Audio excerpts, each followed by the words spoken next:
ഇതാണ് നിസാൻ പെട്രോളിൻ്റെ നിസാൻ നിസ്മോ.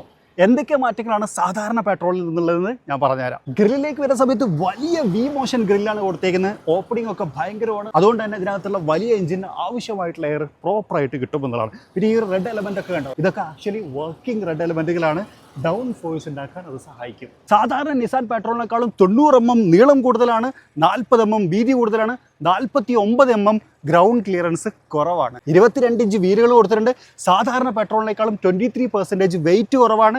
ഇതിന്റെ ഡാമ്പേഴ്സ് ഇലക്ട്രോണിക്കലി ട്യൂൺഡ് ആണ്. ബാക്കിലേക്ക് വരുന്ന സമയത്ത് പരസ്പരം കണക്റ്റിംഗ് ആയിട്ടുള്ള ടെയിൽ ലാമ്പ് യൂണിറ്റ് ആണ്. അതുപോലെ തന്നെ ലേയേർഡ് ആയിട്ടുള്ള ഡിഫ്യൂസേഴ്സും നമുക്ക് താഴ്ഭാഗത്ത് കാണാം. ഇനി ഇന്റീരിയറിലേക്ക് വരുന്ന സമയത്ത് ഒരു റെഡ് ആൻഡ് ബ്ലാക്ക് ഇന്റീരിയർ ആണ്. ലെതർ എലമെന്റുകളും അൽക്കണ്ടാറ മെറ്റീരിയലും മിക്സ് ചെയ്തിട്ടുണ്ട്. സീറ്റ് വെന്റിലേറ്റഡ് ആണ്. അതുപോലെ സെൻട്രൽ കൺസോളിലേക്ക് നോക്കിക്കഴിഞ്ഞാൽ വയർലെസ് ചാർജിംഗ് യൂണിറ്റ്, അതുപോലെ തന്നെ ക്ലൈമറ്റിന്റെ കൺട്രോൾ, ടെറൈൻ മോഡ് സെലക്ഷൻ തുടങ്ങിയിട്ടുള്ള കാര്യങ്ങളാണ്. പരസ്പരം കണക്റ്റഡ് ആയിട്ടുള്ള ഇൻഫോർടൈൻമെന്റ് സിസ്റ്റവും ഇൻസ്ട്രുമെന്റ് ക്ലസ്റ്ററും കാണാം. പിന്നെ അതേപോലെ ഒരു പാനറബിക് സൺറൂഫും നമുക്ക് കാണാം. ഇനി എഞ്ചിനിലേക്ക് വരുന്ന സമയത്ത് ഒരു 3.5 ലിറ്റർ എഞ്ചിനാണ്. 494 ഹോഴ്സ് പവറും 700 Nm ടോർക്ക് ഉൽപ്പാദിപ്പിക്കും. അതായത് സാധാരണ പെട്രോളിനേക്കാളും 70 ഹോഴ്സ് പവർ കൂടുതലാണ് എന്ന് പറയാം. ഈ ഓരോ എഞ്ചിനുകളും ജപ്പാനിലെ ഇവാക്കി പ്ലാന്റിൽ വെച്ച് സ്പെഷ്യലി ട്യൂൺഡ് ആണ്.